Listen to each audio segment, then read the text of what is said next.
We have one of our guests with us this morning, and I want to take the time to softly introduce him and let him tell you a little bit about an upcoming wonderful project. And with us this morning from WTTW firsthand is co-executive producer Dan Protess. Good morning, Dan, and welcome to Choose Views. Hey, good morning. How are you? I'm good, man. Did I meet you? Did we high five each other, dap each other last Monday at the? I think we did at the event at with the mayor. That was not me. That wasn't you? I didn't see it. We had a high five over the phone a few weeks ago about another project I was working on. There you go. All right. We'll see. Every now and again, you got to put it out there and see where we are. Man, thanks for being with us this morning. And you guys have been super busy as always. And I'm excited to hear about the initiative and peacekeepers. I mean, you've got a really good project that's happening right now that's coming up next week, and love to have you take a moment and tell us about it. Tell us why it's important as it relates to safety in Chicago, but more broadly, safety in the country. Yeah, thank you. Yeah, this is firsthand. It's a series we've been working on over the past 7 years, and it's basically the concept of the series is that we look at social issues through the eyes of people who are experiencing them. So we started 7 years ago now with firsthand gun violence, and met 5 people who were experiencing gun violence from various different perspectives, and it was entirely their own perspective. No Mr. Announcer man coming from the outside narrating their story. And we're doing that again this year with peacekeepers. So we're introducing the audience to 5 different people who are keeping the peace in Chicago neighborhoods. And this is very much community-based solutions to violence.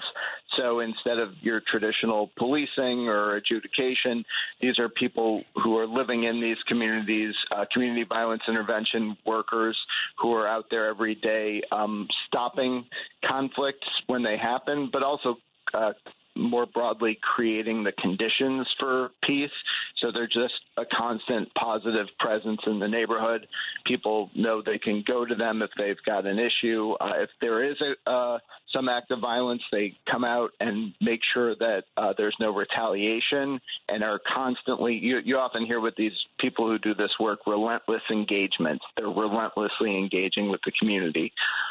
So we've got 3 people doing that work. We've got a woman who's created a peaceful, safe place for neighborhood teens in West Pullman and Roseland. And then we also have a really cool story about a restorative justice court in North Lawndale. Chicago has, Cook County has various problem-solving courts.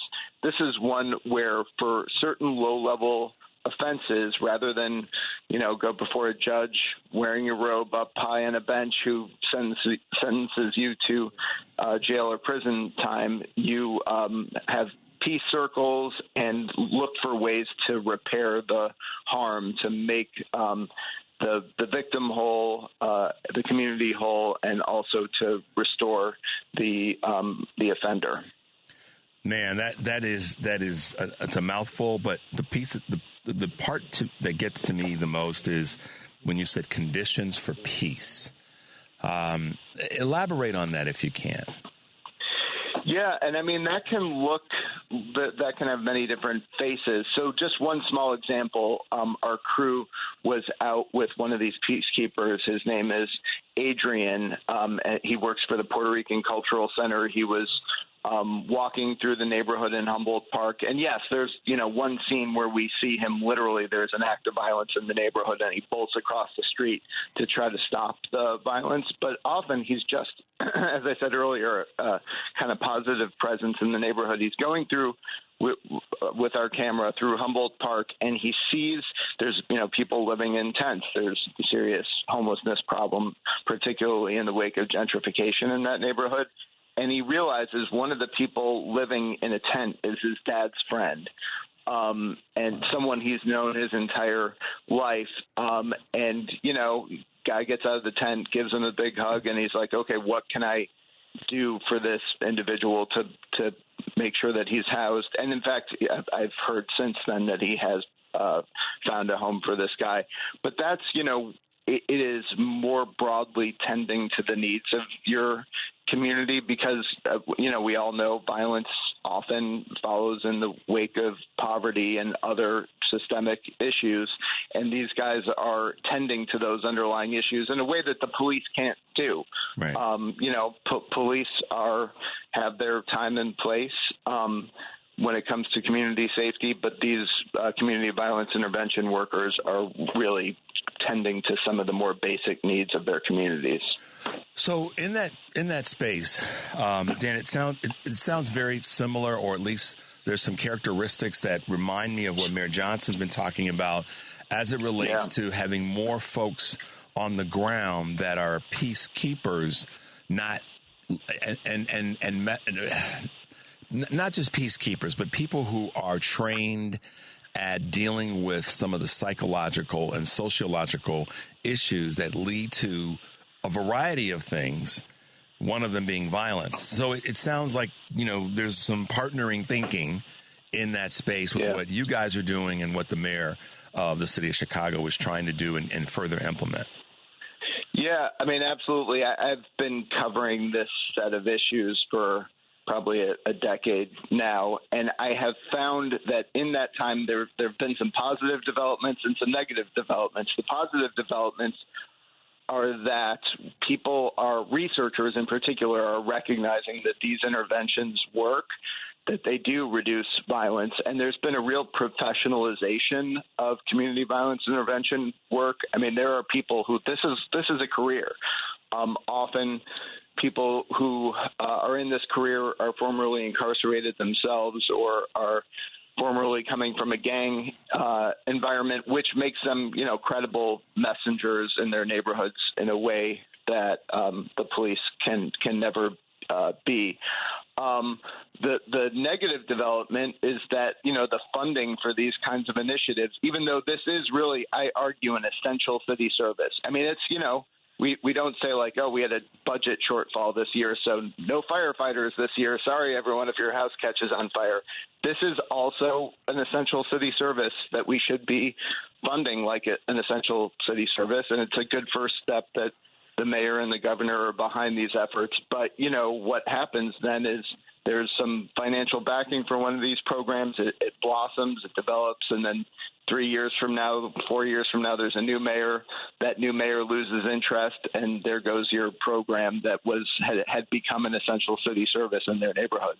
So for me, that then says this is where the state's ability to enact some constitutional guidelines should kick in. Maybe I'm crazy, but in terms of certain social services and or services that you just described, it's almost like they should be in the Constitution of the state of Illinois, and that's me maybe being a little bit aspirational and lofty, but I think that helps to then eliminate or certainly greatly reduce the next administration going, well, we don't really care about that.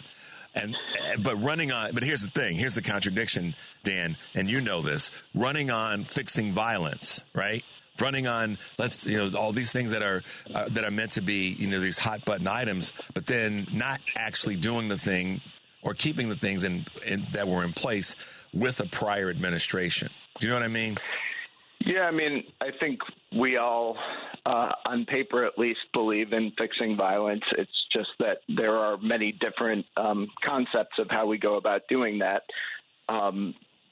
There is a process for fixing violence that we as a society have tried decade after decade that has been less successful, which is, there's a time and a place for it, but someone commits a crime, you track them down, you put handcuffs on them and lock them up. So that's certainly addressing crime. It's not necessarily addressing the underlying causes of the crime. As far as amending the Constitution, that is lofty. Great idea. I think where, in the absence of that, this is really a mind shift, and it's a cultural shift where we begin to rethink community safety, and I'm trying to do this with this series. We reframe this as an essential city service. I don't know to what extent I haven't examined all the statutes on the books in Springfield. I don't know that there is, to what extent firefighting is codified in the state's constitution or in the state's criminal code or policing.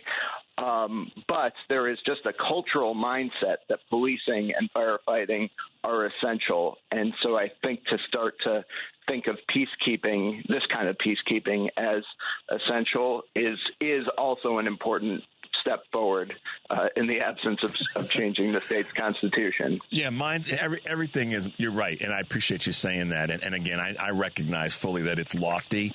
However, it becomes, well, to your point, it's mindset. And I want to circle back to something that you said earlier about community. And that's one of the things and why what Jamal Cole is doing is so important with My Block, My Hood, My City. As it relates to it starts right there, left and right when you walk out of your front door. And changing things on that very, very basic granular level allows us to take control and feel like our work is being has become effective. So, yes, I appreciate what you said earlier about it's about community and about rethinking what community can look like and can get done. Tell us a little bit. This is I wrote a note down. We talk about violence and, peacekeeping and then violence and this larger conversation about how it's fixed. What you describe sounds like it's focusing on some of the violence that we might label as gang-driven violence or street violence, if you will. How is the peacekeeper and a project and work touching domestic violence? That's a good question. I mean, people who do this work are there to tend to many of the community's basic needs, and I don't know to what extent. And their training is extensive. And I should say, I mean, there are people who are doing good work in communities who have not been deputized, quote unquote, as community violence intervention workers and who aren't being paid for it.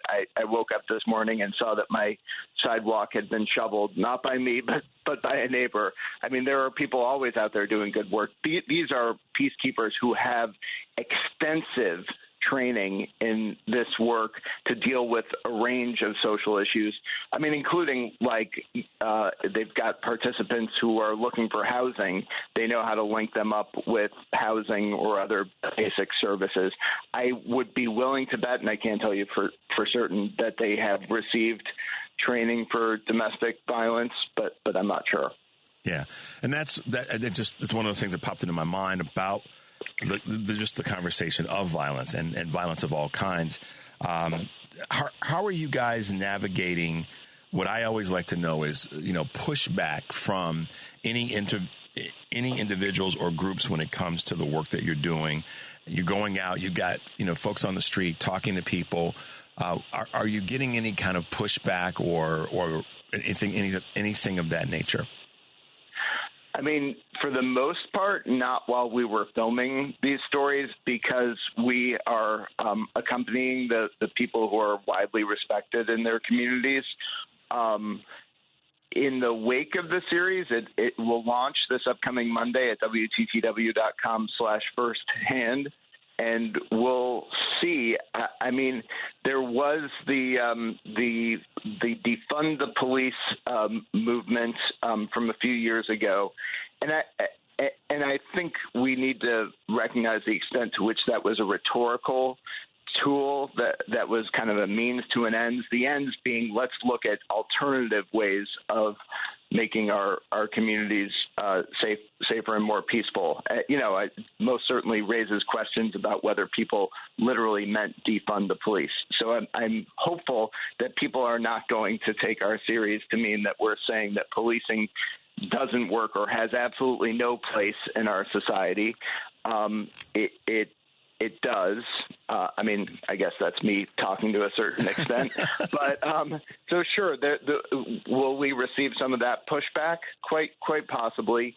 What we're saying is that there is another way, there's really strong evidence to show that it's working, and it deserves to be viewed as essential to making our city work.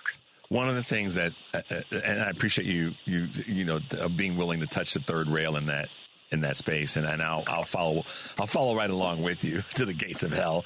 But no, Dan, listen, here's the thing on defunding the police that people, lost their minds over, and we all know it, but sometimes people just need to say it and be unwilling to hear any garbage. And that was used to say we had some problems that were highlighted during COVID, particularly with the murder of George Floyd, others that were highlighted, and the police weren't doing their job in those spaces.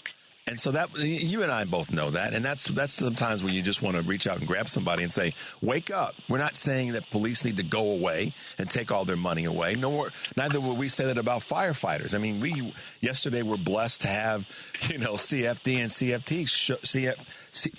CPD show up here at the studio because we had alarms going off. Why in the heck would somebody in their right mind go, "Well, we don't want the police or the fire department to be funded"? Because we all need them. And that's why I thank them on the air. We want, like any entity that's a service that we pay for, to be more efficient, do better, blah, blah, blah. So I sometimes I just have to, and I know you get this too, where you just want to sort of put that conversation to rest. We're not saying to take away, the funding for the police department. We want them to be better. That's all. So the problem is that fund community violence intervention work doesn't make a good bumper sticker. And so I think Come on, Dan. It does. I'm just kidding, man. But you're right. It doesn't. And something that's quick that comes out of people's mouths is oftentimes the lazy way to get the message across. But let me ask you something else that you kind of touched on in terms of what you're seeing. What would you say the biggest thing that you have witnessed or are learning in putting together work like a combination of Firsthand and Peacekeepers? What is it that's like your wow aha moment or moments that you've had? I mean, I feel like I have an aha moment every day with projects like this. There is a tendency to feel like the violence in our communities is intractable. I will say that I should circle back to the restorative justice court. That was an absolute wow moment. The last time I spoke with you, but you may not remember this, I was talking with you about a project about a man who'd been incarcerated for many years, and it was a challenging story to tell. It was a little bit depressing, and this story about this restorative justice court was a palate cleanser for me personally, seeing that there is another way. These are many, I think the vast majority of the people who are sent to this court are low-level gun offenders. Now, at first you hear like gun offenders are going to an alternative touchy-feely court. But keep in mind that people who are possessing a gun but don't have all of the proper paperwork in place, they can potentially be locked up for that, for not having their FOID card or their concealed carry card. What this court is saying is we realize you're living in a dangerous neighborhood, and that's why you're carrying a gun.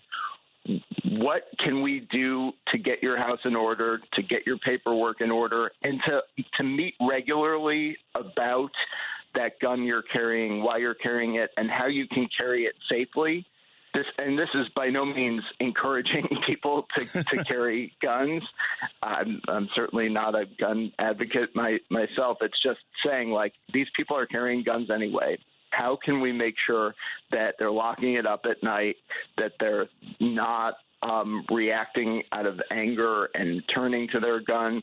And the recidivism statistics could not be more compelling about the extent to which this reduces second-time gun offenses.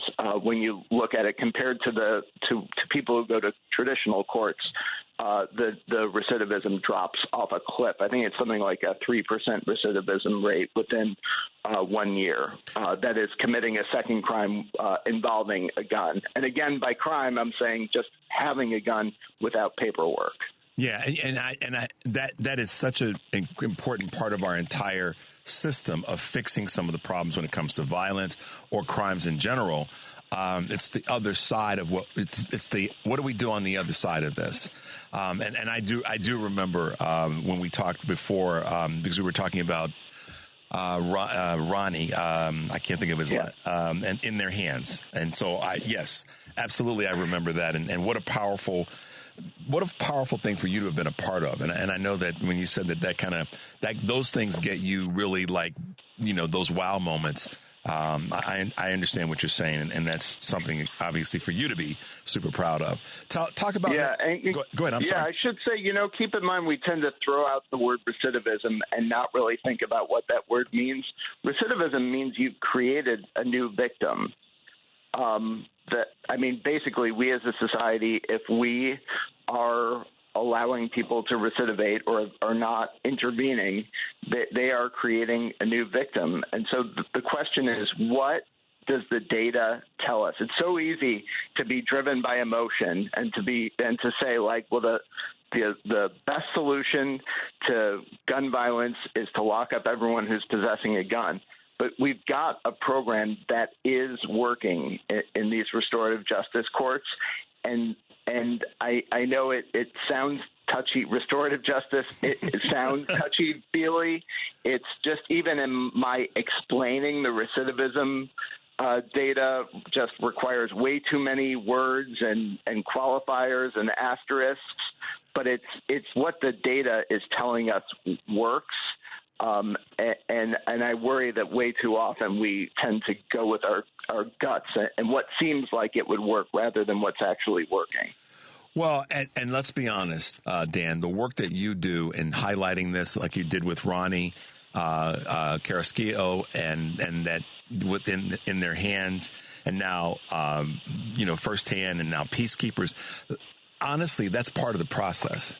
Putting it out there so that folks know how things are working or not working as well as they can in our justice system and in our social systems that manage some of these conditions. And I love your phrase, conditions for peace. That's something that we have to highlight again when we talk in the future.